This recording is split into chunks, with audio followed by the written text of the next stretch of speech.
When I started doing YouTube 10 years ago, I hated my voice. Now I run a commentary channel, so what changed? When I'm tired, my words tend to get heavy and I stop enunciating, and this is something I've had an insecurity about since I was very little because by nature I'm super introverted and I am just much happier sitting there tinkering, doing my own thing by myself versus being in a room with 50 people and having to mingle, or even going back to my childhood, being in a room with a bunch of other kids and having to mingle and make friendships and whatnot. I specifically remember this one instance. I was in Cub Scouts and I believe I was a wolf, so that would have been second grade maybe. But I was sitting in the school cafeteria waiting for the meeting to start, and all my peers were running around the cafeteria, jumping on tables, screaming, being loud. One of the other parents approached my parents and asked them if there was something wrong with me because I was sitting there quietly just waiting for the meeting to start. So that's the kind of kid I was. I was just quiet, observant, and really didn't like drawing any sort of attention to myself, and I'm still that way to this day, which is ironic because now I do YouTube. It's really an interesting story why I started doing YouTube. I began watching YouTubers, primarily Markiplier, but a few others in that category. And the more I watched his content, I learned that he actually got started by trying to develop his voice because he didn't like the way he talks either. But I heard the way he talked at the time and I was like, man, he talks so crisply and clearly, and I feel like I don't ever ask myself, wait, what did he say at the end of his sentences? I really wanted to speak with such confidence and talk that way. I want that. I don't know, maybe it was just the mic setup he was using, but I do actually remember like specifically looking for that microphone because I wanted to get something so crisp so that I could sound that way. But I feel like there was nothing that brought me down more than when I had something deep and thoughtful to say, because again, I was more of an observer as a kid. And so I was always thinking, my gears were spinning, and then anytime I would say something, it was usually not real surface level, and it was basically always met with a huh? Or like a what did you say? Because I was just really quiet and insecure by nature. So when I started making YouTube videos, I tried to fit that mold that I had created in my mind, and I basically just tried to copy and paste Markiplier and what he was doing. So I was pretty insecure as a kid because I thought I had a high voice for my age, which is ironic because I hit puberty pretty early, and so my voice was actually significantly lower than other kids my age. I just felt like it got uncomfortably high anytime I tried to speak at a conversation volume. And so all that to say, obviously watched Markiplier's videos, and obviously he has a voice for radio. And so I thought I needed to sound exactly like that, or as close as I could. So instead of just speaking like how God made me, I basically copy pasted his style. I tried making my voice a lot deeper, and that's actually still evident to this day. Anytime I watch those videos or go back, it's like the first thing that pops into my brain is, oh man, I was just trying to make my voice deeper. Like this would have been way more enjoyable to reflect on if I was just being authentic. Funny story, my wife and I actually somehow started watching one of these old videos the other day, and that was the first thing she mentioned was, are you making your voice deeper? And I was like, yes I was. But truthfully, it did take a lot of energy to make my voice sound deeper, and I think it probably did some damage to my voice, maybe not like permanent damage, but it really strained my vocal cords because it's just not normal. Like you try talking as deep as you can for 20 minutes straight,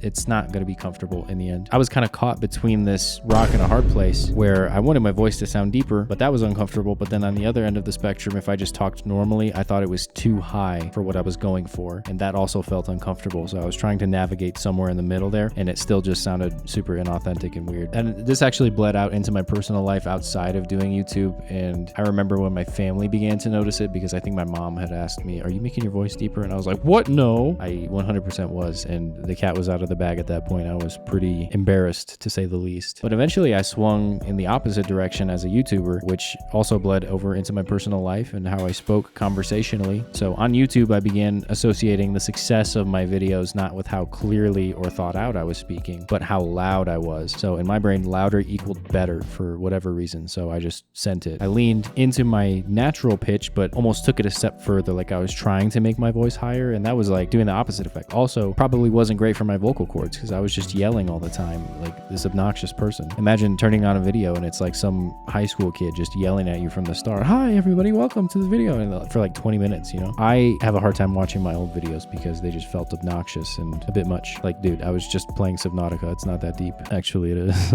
See what I did there? But ultimately, that was pretty embarrassing too, because anytime somebody who knew me outside of YouTube would see my videos, they were essentially like, who is this person? Because I did not act that way at all. Like I said, quiet, shy kid who's super introverted. That has never changed throughout my life. I've definitely pushed myself to be a little bit more outgoing, and like I open up to people I know, obviously quite a bit. But by nature, I am perfectly comfortable just like sitting by myself, tinkering with my things, doing my own thing. Like that's my happy place. And it takes a lot more out of me to go intentionally meet with people people or socialize. So I really stopped pretending with my voice until more recently than I initially thought when I was thinking back on my life. But it was up until like maybe 4 or 5 years ago that I finally settled into just being authentic. I came back from a stint of not making content. You know, I'd been working full time, so that might have matured me a little bit. I was just around other like men, young men or men who were older than me, and I was like, okay, yeah, this is probably fine. I gained some confidence as a person, started listening to hip hop, you know, the whole nine. The other thing that made me change my tone when I came back to making videos was I did not have my own space anymore. So previously I had recorded all of my videos in a closet in the basement, and I put up sound deafening panels, and I could close the door and be as loud as I wanted. I didn't have that luxury anymore. So out of respect for my family, I just brought it down to a more conversational tone and started there. And that's really where I've been ever since. I've just worked on enunciating and speaking clearly. But aside from that, that's kind of how I got here. So it's interesting to me to hear the feedback I've gotten from some of you guys, because you said you've like stayed because of my voice and you like how I tell stories or the way my voice sounds when I'm telling stories. I don't exactly know, but I find that kind of ironic because when I first started making videos, and the whole point of this video is just to share, I actually almost started making videos because I wanted to work on speaking better. And so in a way, it's pretty heartwarming to hear that you guys are actually hanging around for my voice and you like the peace I bring through speaking. Like, that does mean a lot to me, and I'm going to lean into that more in the style of content that I continue to make. Now, I'm definitely not perfect. I don't want to come across like I've evolved to my final form, because I still have days where I mumble, and I still have days where I get insecure, and I'm probably quieter than other times. This is more in my personal life than on YouTube. Although sometimes there's videos where it's like I just don't feel like I was really feeling it and I want to change it, but I think it's just more authentic if I keep it in instead of faking where I'm at, because it takes so much energy to pretend to be hyper and excited when in reality that day I might just be feeling down in the dumps or just exhausted. You know, we're all human. And I remember coming into friction with this when I used to make videos. I was like, man, I don't know how I can keep this up. And I think the answer to that is I'm not supposed to, right? It's unnatural. So there you have it. I spent a good half a decade hating my voice or finding my voice, but nowadays it's actually bringing people into the channel and keeping them here. So that's pretty spectacular. What a cool story that is. So thanks for listening, and I'll see you in the next one.